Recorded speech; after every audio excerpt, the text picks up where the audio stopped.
जय भीम, नमो बुद्धाय. कालच्या भागात आपण सिद्धार्थचा विवाह कसा झाला हा भाग पाहिला. त्यात आपण पाहिलं की त्यांचं लग्न कशा प्रकारे झालं, स्वयंवरात ते कसे गेले, स्पर्धेत कसा भाग घेतला, इतर राजकुमारांच्या सोबत त्यांनी स्पर्धा करून अचूक नेमबाजी करत यशोधराला कसं जिंकलं हा भाग आपण कालच्या भागात पाहिलेला आहे. यानंतर आता आपण पाहणार आहोत की पुत्राला वाचविण्याच्या पित्याच्या योजना. आपल्या पुत्राचा विवाह होऊन व त्याने सांसारिक जीवनात प्रवेश केला हे पाहून राजाला संतोष झाला. पुत्राला वाचविण्याच्या पित्याच्या योजना हे जे हेडिंग आहे इथे आपल्याला प्रामुख्याने लक्षात घ्यावं लागेल की कुणाच्या पुत्राला आणि कोणत्या पुत्राला वाचवण्याचा प्रयत्न केलेला आहे. जो सम्यक संबोधी म्हणून पुढे उदयास येणार होता सिद्धार्थ गौतम, त्याचे वडील राजा शुद्धोधन यांनी यशोधरेसोबत सिद्धार्थाचं लग्न लावून तर दिलं.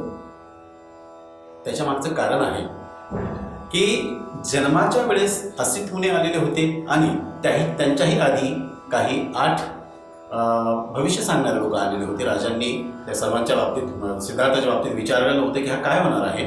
तर असित मुनीने आणि त्या सगळ्या साधू संतांनी तेच सांगितलेलं होतं की हा जर संसारात राहिला तर हा चक्रवर्ती सम्राट होईल, आणि जर हा संसारात राहिला नाही तर मग हा समाजाला पुनरुत्थानित करण्यासाठीचा मोठा कोणीतरी संत होईल किंवा मोठा व्यक्ती होईल. आता शुद्धोधनाला साहजिकच याची भीती वाटत होती की हा संसार त्याग यांनी केला नाही पाहिजे, आणि म्हणून त्यांनी 16व्या वर्षीच सिद्धार्थाचं यशोधरेसोबत लग्न लावून दिलं सिद्धार्थाचं. आणि शुद्धोधनाला असं वाटलं की आता आपण या संघातून बाहेर निघालो, म्हणजे आता हा एकदाचा संसारात गुंतला की मग हा संन्यस्त व्यक्तीकडे जाणार नाही, आणि मग हा संन्यस्त व्यक्तीकडे जर गेला नाही तर हा निश्चितच असा सम्राट होईल, चक्रवर्ती होईल, ही भावना शुद्धोधनाच्या मनात होती. आणि म्हणून त्यांनी आपल्या पुत्राचा विवाह होऊन त्याने सांसारिक जीवनात प्रवेश केला. याच्यामुळे राजा शुद्धोधनाला अतिशय आनंद झाला की चला आता एक संकट तर आपलं दूर झालं. तथापि याच बरोबर आसित मुनीची भविष्यवाणी त्याचा सारखा पिच्छा पुरवित होती. पहा, आपण आत्ताच बोललो की आधी जेव्हा तिथून हिमालयातून आसित मुनीने ते आपल्या अंतर्ज्ञानाने पाहिलेलं होतं की सिद्धार्थाचा जन्म झालेला आहे आणि हा महापुरुष या पृथ्वीवर अवतरित झालेला, तर त्याच्या दर्शनासाठी तो खास तिथून आलेला होता आसित मुनी. आणि त्यावेळेस त्यांनी हे पण सांगितलेलं होतं की निश्चितपणे सांगतो की हा कोणीतरी मोठा महात्माच होणार आहे. पण आता लग्न झालं, राजा शुद्धोधनाला थोडं एक समाधान मिळालं की आता संसारात आपला मुलगा लागलाय. संसारात लागलेला असल्यामुळे आता हा संन्यस्त व्यक्तीकडे जाणार नाही. पण असं असलं तरी आसित मुनीचे ते जे विचार होते, ते जे संभाषण शुद्धोधनासोबत झालेलं होतं, ते सारखं शुद्धोधनाचा पिच्छा पुरवत होतं. ते भविष्य खरे होऊ नये म्हणून राजाने त्याला वैषयिक सुखविलासात गुंतवून ठेवण्याचा विचार ठरविला. मनुष्य जात आहे सुखविलासात भोग प्रवृत्तीचा माणूस असतो, आणि म्हणून त्याला त्या विषयात गुंतवून ठेवायचं असा शुद्धोधनाच्या मनात विचार आला की आता याला बिलकुल ह्या विचाराच्या विषय वासनेच्या बाहेर निघूच द्यायचं नाही. आणि खरंही आहे तेवढंच की आता जगातले जेवढे महात्मे, जेवढे मोठमोठे लोक झालेले असतील, बऱ्यापैकी राजे झाले असतील, बऱ्यापैकी मोठमोठे संत झालेले असतील, काही महिलांच्या नादी लागून त्यांनी त्यांचं सगळं आयुष्य बर्बाद केलेलं होतं. राजे महाराजे त्यांच्या नादी लागले, संत महंत बऱ्यापैकी त्यांच्या नादी लागले. ह्या सगळ्या घटना शुद्धोधनाला माहिती होत्या, आणि म्हणून त्याला भीती पण वाटत होती की आपला मुलगा तिकडे जाऊ नये. मग आता आपण काय करायला पाहिजे की याच्या अवतीभोवती दास दासी सुंदर सुंदर स्त्रिया सोडून द्यायच्या. शुद्धोधनाने हा विचार केला. हा उद्देश दृष्टीपुढे ठेवून शुद्धोधनाने आपल्या पुत्राला राहण्यासाठी 3 राजमहाल बांधले. एक उन्हाळ्यात राहण्यासाठी, एक पावसाळ्यात राहण्यासाठी, आणि तिसरा हिवाळ्यात राहण्यासाठी. म्हणजे पहा, आता ते राजाचा राजपुत्र तो राजाच्या मनात आलं तर ते काहीही करू शकतात. त्याच उक्तीप्रमाणे शुद्धोधनाने सिद्धार्थासाठी 3 महाल बांधून दिले. एक, पावसाळ्याच्या दिवसात पाऊस असतो, रोमॅन्टिक वातावरण असते सर्वांसाठीच असेल. पावसाळ्याच्या दिवसात वेगळा महाल. हिवाळ्यात थंडी असते, तर त्या थंडीच्या दिवसातही त्यांना थंडी वाजू नये म्हणून काहीतरी वेगळं काय. आता अलीकडे आपण एसी वगैरे वापरतो गाड्यांमध्ये वगैरे, असा आपला एसी असतो की तो इकडे जर आपल्याला थंडी वाजत असेल तर लगेच एसीचा आपण हीटर वाढवून देतो आणि ती उष्णता वाढते. त्या पद्धतीचं त्या काळात हे नव्हते, एसी वगैरे नव्हते, पण त्या काळातली ती जी यंत्रणा होती, जे इंजिनियर्स होते, त्या लोकांना दगडांच्या पासून कुठल्या प्रकारचं बांधकाम केलं म्हणजे ती शीतलता राहील, उष्णता राहील, ह्या सगळ्या गोष्टींचं चांगलं ज्ञान होतं. म्हणून त्यांनी त्या काळात 3 राजमहाल बांधले, हिवाळा, उन्हाळा आणि पावसाळ्यासाठी. हे 3ही राजमहाल विलासी जीवनाला उत्तेजक अशा सर्व प्रकारच्या साधनांनी सुसज्ज करण्यात आले. म्हणजे पुरुषाची कामवासना कशी जागृत करता येईल, अर्थात हे सगळं सिद्धार्थ गौतमाच्या बाबतीतलं होतं की सिद्धार्थ गौतमाची कामवासना कशा प्रकारे जागृत करता येईल त्यासाठी जे जे काही उपाययोजना करायच्या असतील शुद्धोधनाने त्या सगळ्या करून ठेवलेल्या होत्या. त्या घरात चित्र वगैरे काही लावलेले असतील तर ते तसे उद्योजक असतील.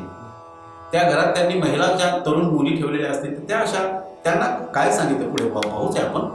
तर प्रत्येक महालाभोवती विविध जातीच्या वृक्षांची आणि फुलांची मनोहारी रचना केलेले विस्तृत असे उद्यान होते. प्रत्येक महालाच्या समोर अतिशय सुंदर अशी फुलं, सुबक अशी फुलं, वेगवेगळे वृक्ष, ज्यांना पाहिल्यानंतर माणसाला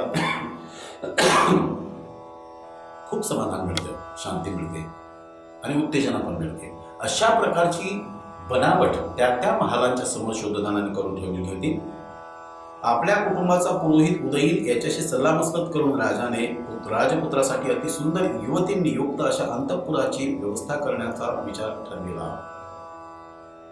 आता सिद्धार्थाला संन्यास वृत्तीकडे जाऊच द्यायचं नसेल तर भगवान बुद्धांनी सांगितलेलं आहे धम्मपदमध्ये किंवा अंगुत्तर निकायमध्ये, अंगुत्तर निकाय हा जो ग्रंथ आहे ह्यात जर वाचलं तर भगवान बुद्धांनी सांगितलेलं आहे की बनतेंना त्यांच्या आनंदाला वगैरे की पुरुषांना बांधून ठेवणारा असा एक आवाज जो माझ्या माहितीत आहे तो आहे स्त्रीचा आवाज, त्यापेक्षा दुसरा आवाज नाही. पुरुषाला बांधून ठेवण्यासाठी एक गंध तो आहे स्त्रीचा गंध, इतर दुसरा कुठलाच नाही. अशा प्रकारचं विवेचन करत अंगुत्तर निकायामध्ये भगवान बुद्धांनीच त्याचं विश्लेषण केलेलं आहे की स्त्री ही पुरुषाला कशा प्रकारे बांधून ठेवू शकते, त्याला कशा प्रकारे उत्तेजित करू शकते, या सगळ्या गोष्टींची चर्चा भगवान बुद्धांनी अंगुत्तर निकायामध्ये केलेली आहे. त्यांच्या भंते संघासोबत बोलत असताना ते बोलत असतात. आणि म्हणूनच राजा शुद्धोधनानं सुंदर सुंदर कामुक दिसणाऱ्या मुली ह्या सगळ्या या महालांमध्ये त्यांनी पेरून ठेवल्या, म्हणजे ठेवून दिल्या तशा की त्यांना सांगितलं, काय सांगितलं त्यांना, अतिसुंदर मुलींची, अतिसुंदर युवतींनी युक्त अशा अंतःपुराची व्यवस्था करण्याचा विचार ठरविला. त्यांनी करून टाकलं तसं. तेव्हा शुद्धोधन राजाने जीवनातील सुखोपभोगासाठी राजकुमाराला वश कसे करून घ्यावे याचा त्या सुंदरीला सल्ला देण्यास उदयनास सांगितले. या अंतःपुरामध्ये जिथे स्त्रियाच आहेत आणि सगळ्या सुंदर आणि देखण्या सगळ्या स्त्रिया आहेत, या स्त्रियांना सिद्धार्थाला वशीभूत कसं करायचं त्यासाठी तुम्ही काय काय केलं पाहिजे, उदयनाच्या माध्यमातून राजा शुद्धोधनाने हे सगळं त्यांना शिकवून दिलेलं होतं की तुम्ही काय करायचं, कसं बोलायचं, कसं वागायचं. पुढे पाहू आपण. तेव्हा शुद्धोधन राजाने जीवनातील अंतःपुरात ठेवावयाच्या स्त्रियांना एकत्रित करून उदयनाने त्यांनी राजकुमाराला वश कसे करून घ्यावे याची त्यांना प्रथम माहिती दिली. उदयनानं शुद्धोधनाने सांगितलेला सगळा संदेश त्या महिलांना, त्या तरुणींना सांगितला आणि त्या सिद्धार्थाला कशा प्रकारे तुम्ही वशीभूत करायचं हे सगळं समजून सांगितलं. त्यांना उद्देशून तो म्हणाला, तुम्ही या प्रकारच्या सर्व वशीकरण कलात कुशल आहात. स्त्रिया अतिशय कुशल असतातच. पुरुषांना वशीभूत करण्यासाठी ह्या आणि त्यातल्या त्यात ह्या अशा भाडोत्री आणलेल्या जर महिला स्त्रिया असतील तर त्या निश्चितपणे ह्या कार्यकलापात प्रवीण झालेल्या असतात. त्यांना जर सांगितलं, आता ह्या अंतःपुरात शुद्धोधनाने बोलवलेल्या ह्याच्या ज्या तरुण मुली असतील त्या अर्थातच पैसे देऊन आलेल्या असतील किंवा त्यांना काहीतरी बिदागी दिल्या जाणार आहे असं हे सगळं सांगून त्यांना, आणि ते एक कला आहे ती कला दाखवायसाठी आल्यात की तुम्हाला आम्ही कशा प्रकारे वशीभूत करायचं हे सगळं उदयनानं पहिल्यांदा त्यांना सांगितलेलं आहे. तुम्ही मदनाची भाषा जाणण्यात आतुर आहात, त्यांची तारीफ केली त्यांनी की तुम्ही सुंदर आहात. तुम्ही मदनाची भाषा जाणण्यात म्हणजे तुमच्या शारीरिक शरीरात ॲड्रेनलिन नावाचा एक जो घटक असतो जो तुम्हाला उत्तेजित करू शकतो, तुम्हाला निर्णय क्षमता तुमची बदलण्यासाठी कारणीभूत ठरू शकतो, त्या भागाला, त्या ॲड्रेनलिनला तुम्ही कशा प्रकारे वाढवायचं आणि कशा प्रकारे तो तुमच्याकडे आकर्षित होईल या सगळ्या गोष्टींचं त्यांनी तारीफ केली उदयनाने त्या मुलींची की तुम्ही सगळ्या देखणे आहात, तुम्ही सुंदर आहात, तुम्हाला सगळ्या प्रकारची भाषा जाणता येते, तुमच्या ठाई सौंदर्य आणि आकर्षकता परिपूर्ण आहे. अर्थातच ह्या सुंदर असतील आणि आकर्षक असतील म्हणूनच त्यांनी तिथे ठेवलेलं आहे. तुम्ही तुमच्या कसबात वाकबगार आहात आणि पुरुषांना वशीभूत करण्याची जी कला असेल ही कला तुमच्या सगळ्या तरुणींमध्ये ठासून भरलेली आहे. त्यामुळे तुम्हाला फारसं सांगण्याची गरज नाही. तुमच्या या कलागुणांनी ज्याच्या ठाई काही वासना शिल्लक राहिलेली नाही अशा योगांचे सुद्धा तुम्ही चित्त अस्वस्थ करू शकता. आणि हे झालेलं आहे. आपण पुराणांमध्ये किंवा काही कथांमध्ये ऐकलेलं आहे की कुणीतरी मेनका, कुणीतरी अप्सरा आली आणि इकडे चांगलं तपश्चर्या करत असलेल्या एका ऋषीच्या समोर तिने काय नृत्य केलं, त्याला वशीभूत केलं आणि त्याला त्याच्या त्या निर्णयापासून, दृढ निर्णयापासून त्याला परावृत्त करून घेतला आणि तो भ्रष्ट झाला. तर हे सगळे गुण महिलांमध्ये म्हणजे त्या तरुणींमध्ये आहेत असं उदयनाने त्यामध्ये तुमच्या सर्वांना समजावून सांगितलं. आणि त्यांना ज्यांना केवळ स्वर्गीय अप्सराच घडवू शकतात अशा देवांना सुद्धा तुम्ही आपल्या मोहपाशात गुंफवू शकता. हा ऋषीमुनींचंच काय घेतलं तुम्ही?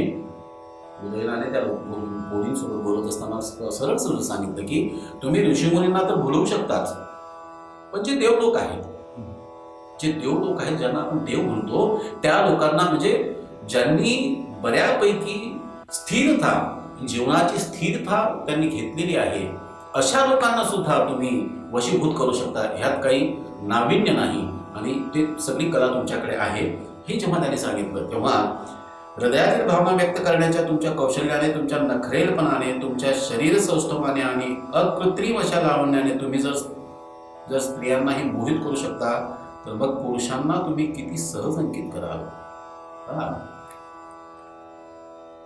हे सुंदर दिसणं कुणालाही आवडते. पुरुषांना तर सोडाच, महिलांना सुद्धा सुंदर महिला आकर्षित करतात. तर उदयन त्यांना सांगत असताना हे सांगतो की ज्या ठिकाणी तुम्ही सत्पुरुषांना आकर्षित करू शकता, संत महात्म्यांना, ऋषीमुनींना तुम्ही आकर्षित करू शकता, महिलांना सुद्धा तुम्ही आकर्षित करू शकता, तर पुरुषांची काय विषाद, सामान्य पुरुषांची काय विषाद. तुमच्या एका नखऱ्याने, एका अदाकारीने तुम्ही सामान्य पुरुषांना वशीभूत करू शकता. हे उदयनाने त्या तरुणींना समजावून सांगितलं. आपापल्या क्षेत्रात अशा प्रकारे कुशल असलेल्या तुम्हाला राजपुत्राला जिंकून त्याला तुमचा बंदी करणे व प्रेमरज्जूंनी बांधून त्याला तुमचा अंकित करून ठेवणे असाध्य नाही. आता पुढे यांनी सांगितलं की ह्या सगळ्या कलांमध्ये वैषयिक ह्या ज्या कला आहेत, वासनेच्या ज्या काही कला आहेत, या सगळ्या कलांमध्ये तुम्ही निपुण आहात. त्यामुळे तुम्ही सर्वांना आकर्षित करू शकता, तुम्ही सगळ्यांना अंकित करू शकता. तिथे ह्या सिद्धार्थाची काय विषाद आहे? तुम्ही सगळ्या मोकळ्या आहात आणि हे तुम्हाला करायचं आहे. तुम्ही त्याच्या अंतःकरणातले प्रेमरज्जू जागृत केले पाहिजेत, विषय वासना सदोदित त्याची जागृत ठेवली पाहिजे आणि तो तुमच्या भोवती कसा फिरेल, तुमच्या मागे मागे कसा फिरेल असंच सगळं तुम्हाला वागून त्याला ते सगळं करायला भाग पाडायचं आहे. या बाबतीत तुमच्या हातून घडलेली एखादी भित्रेपणाची कृती लज्जेने डोळे मिटणाऱ्या एखाद्या नववधूला शोभेल, पण तुम्हाला ती शोभणार नाही. इथे आता हा एक विचार करण्यासारखं एक वाक्य आहे की नववधू जेव्हा विवाहित होते आणि त्यांची जेव्हा ती प्रथम रात्र येते तेव्हा ती लाजेल, कारण ती सामान्य कुटुंबातून आलेली आहे आणि एका परपुरुषासोबत ती आज आता बसलेली आहे. त्यामुळे तिच्या डोळ्यात ती लज्जा असेल. अर्थात आता आपण आधीशी बोललो होतो की ह्या सगळ्या निपुण असलेल्या तरुणी शुद्धोधनाने, उदयनाने आणलेल्या आहेत आणि त्या कोण नसतील, कशा असतील हे आपण आता सहज लक्षात घेतलं पाहिजे की आपण आधी कलाकार म्हटलं होतं. आधी ही कला नाही त्यांच्यामध्ये, हे कोणालाही रिझवण्याची कला त्यांच्यामध्ये असते ह्या स्त्रियांमध्ये. तर ह्या थोडक्यात आपण असंही म्हणू शकतो की ह्या वेश्या असू शकतात. बरोबर. कारण पैसे घेऊन किंवा काहीतरी मोबदला मिळावा आणि म्हणून जर त्या अशा ह्या कार्यासाठी वृत्ती कोणालाही तयार करत असतील तर त्या सामान्य नसतील, सामान्य कुटुंबात त्या स्त्रिया नसतील. आणि मग त्यांना उदयनाने सांगितलं की तुमच्या डोळ्यात ती लाज असता कामा नये. तुम्ही अगदी मुक्त आहात, तुम्ही कशाही प्रकारचं वर्तन केलं तरी त्याला काही बंधनं नाही, तुम्ही कशाही वागा, कशाही काहीही करा, पण सिद्धार्थाला गुंतवून ठेवा. खरं म्हणजे राजा शुद्धोधन आणि हा उदयीन जो कोणी त्यांचा होता त्यांना हेच माहीत नाही की सिद्धार्थ गौतम कुठल्या मातीचे घडलेले आहेत. त्यांना हे कळलेलंच नव्हतं आणि म्हणून त्या अज्ञानापोटी त्यांच्या डोक्यात जे काही येत होतं तसे तसे ते प्रयोग करायला ते सिद्ध होत होते. पण सिद्धार्थाची माती वेगळी होती. पाहू आपण पुढे काय झालं. निसंशय हा वीर पुरुष आपल्या पराक्रमामुळे महान आहे, परंतु तुम्हाला त्याचे काय, स्त्रीचे सामर्थ्य त्यापेक्षाही मोठे आहे. हाच तुमचा दृढ निश्चय असू द्या. पार क्षत्रिय युद्ध कौशल्यात निपुण असतो. राजा हा क्षत्रियांपैकीच असतो. आतापर्यंतच्या आपण जे इतिहासात पाहिलेला आहे. आणि ह्या क्षत्रियांचं युद्धात कौशल्य दाखवलं नाही तर तो क्षत्रिय नाही, तो नपुंसक होईल. त्यामुळे ज्याला राजा व्हायचं असेल त्याला युद्ध करणं भाग होतं. म्हणजे तुमच्या मनगटात ताकद असली पाहिजे, तुमच्या बाहूंमध्ये भुजांमध्ये ताकद असली पाहिजे, तरच तो पुरुष आहे. आता जो युद्ध करीत निपुण आहे त्याही माणसाला तुम्ही तुमच्या या मदमस्त अशा सौंदर्याने अंकित करू शकता. यात काही नवीन विषय असा कुठलाच नाही असंही त्यांनी सांगितलेलं आहे की हाच तुमचा दृढ निश्चय आहे. तुम्ही त्याला सुद्धा तुमच्या अंकित करता आलं पाहिजे. तुम्हाला प्राचीन काळी ज्याला जिंकणे देवानाही कठीण होते अशा एका महान तपस्व्याला काशीतील एका सौंदर्यवती वेशेने लाथा मारून झिडकारून आपल्या पायी लोळत घेत ठेवले होते. काशीमध्ये आपण आधी बोललो, याच्यावर थोडंसं भाष्य केलं आपण की एक संत ज्याने तपश्चर्या केलेली आहे, भरपूर तपश्चर्या केलेली आहे, कुठल्या तरी एका विशिष्ट अशा स्थानापर्यंत तो पोहोचलेला असेल, विषय वासना सुटली नव्हती. आणि ती सुटली नव्हती म्हणून तो त्या वेशीच्या नादी लागला. आणि झालं काय तर त्या वेशीने त्याला लाथा घातल्या. अक्षरशः एका महान तपस्व्याला लाथा घालणं इतकं साधं सोपं काम नाही, पण घातल्या. त्याला लाथा घातल्या आणि तिच्या पायाशी त्याला लोळून घ्यायला सांगितलं. अर्थात या सांगण्यामागचा दृष्टिकोन, हा सांगण्यामागचा उद्देश असा आहे उदयनाचा किंवा शुद्धोधनाचा की तुम्ही इतक्या निर्लज्जपणे वागला तरी चालेल, पण सिद्धार्थाला तुमच्या पायी लोळत घ्यायला सांगा. त्याच्या मागचं कारण काय होतं की जर तो इथे गुंतला तर संन्यास वृत्ती त्याच्याकडे जागृत होणार नाही. आणि जर तो इथे गुंतला नाही तर मग तो संन्यस्त होईल, घरदार सोडून जाईल आणि आमचा एकुलता एक पुत्र सिद्धार्थ आम्हाला मुकेल. म्हणून शुद्धोधनाने हे सगळे प्रकार करण्याचे सगळे प्रयोग आरंभलेले होते. आणि महान तपस्वी विश्वामित्राला तो तपश्चर्येत निमग्न असतानाही घृताची नावाच्या अप्सरेने 10 वर्ष जंगलात आपला बंदी करून ठेवला होता. विश्वामित्र, आपण विश्वामित्राचं नाव ऐकलेलं आहे कथामध्ये, आपण फारसं त्याच्यावर भाष्य करण्याची काही गरज नाही. विश्वामित्र कोणीतरी होता, एक तपस्वी होता आणि त्याला घृताची नावाच्या एका अप्सरेने याची सगळी तपश्चर्या पणाला लावलेली. तिने तिची कला, तिने तिची सौंदर्याची साधना पणाला लावली आणि त्याला त्याच्या 10 वर्षापर्यंत जंगलात बंदिस्त करून ठेवला. त्याला बाहेरचं इकडचं तिकडचं काहीच येऊ दिलं नाही, कारण हीच त्याला दिसत होती. त्याने डोळे उघडले की समोर ही आहे, त्याने डोळे बंद केले की त्याच्या स्वप्नात ती आहे, जिथे कुठे जात असेल तिथे त्याच्या समोर सोबत ती आहे. आणि अशा अवस्थेत विश्वामित्राचं काय झालं आपण कथांमधून ऐकलेलं आहे, आपल्याला सांगायची गरज नाही. यासारख्या अनेक तपस्व्यांना जेथे स्त्रियांनी कवडीमोल केले तिथे ज्याचे यौवन पुष्प प्रथमच उमलत आहे अशा कोमल राजकुमाराची काय अवस्था असेल. उदयनाने पुन्हा त्यांना सांगितलेलं आहे की बयांनो, संसारात रममान झालेला एखादा पुरुष ज्याला 2-3 मुलं बाळ झालेले असतील, तो मुलांमध्ये गुंतलेला असतो, आपल्या भार्येमध्ये गुंतलेला असतो, पत्नीमध्ये गुंतलेला असतो. आणि अशाही परिस्थितीत जर एखादी तिराहितासारखी वाटणारी सुंदर कोणी तरुणी असेल किंवा स्त्री असेल तर ती त्याला त्या मुलांपासून वेगळं करू शकते, त्याच्या पत्नीपासून वेगळं करू शकते. तो मुरडेला, संसारात मुरडेला आपण म्हणू याला, की असाही पुरुष असला तरी त्याला ती बाहेर काढू शकते. आणि नेमकाच तारुण्यात पदार्पण करीत असलेला युवराज सिद्धार्थ जो नुकता 16 वर्षाचा आहे, त्याच्या भोवती जर तुम्ही हे सगळे पाश गुंडाळायचा विचार केला तर सिद्धार्थ गौतम त्याच्यातून कसा सुटू शकेल? हे असे असल्यामुळे तुम्ही धीटपणाने असे प्रयत्न करा की राजकुळाची वंश परंपरा सिद्धार्थाकडून फुटणार नाही. सामान्य स्त्रिया सामान्य पुरुषाला अंकित करतात, परंतु त्याच खऱ्या स्त्रिया की ज्या असाधारण स्वभावाच्या पुरुषांना जिंकतात. पहा, हा प्रयोग आहे. त्यांनी सांगितलं की साधारण पुरुष असतील तर साधारणच्या स्त्रिया त्यांना वशीभूत करू शकतात. त्यात नाविन्य काय आहे? नवीन काय आहे त्यात? सिद्धार्थ असामान्य आहे. असामान्य पुरुषाला आपल्या अंकित करून घेणे हे असामान्य कार्य आहे आणि ते तुमच्यासारख्याच तरुण मुली करू शकतात. हे उदयनाने त्यांना निश्चितपणे सांगून टाकलेलं आहे. हा चॅप्टर इथे थांबतो. म्हणजे शुद्धोधन राजाने सिद्धार्थाला संन्यस्त वृत्तीपासून परावृत्त करण्यासाठी जे जे प्रयोग करता येतील ते सगळे प्रयोग करून पाहिले. 3 महाल बांधून दिले, 3 ऋतूंचे 3 महाल.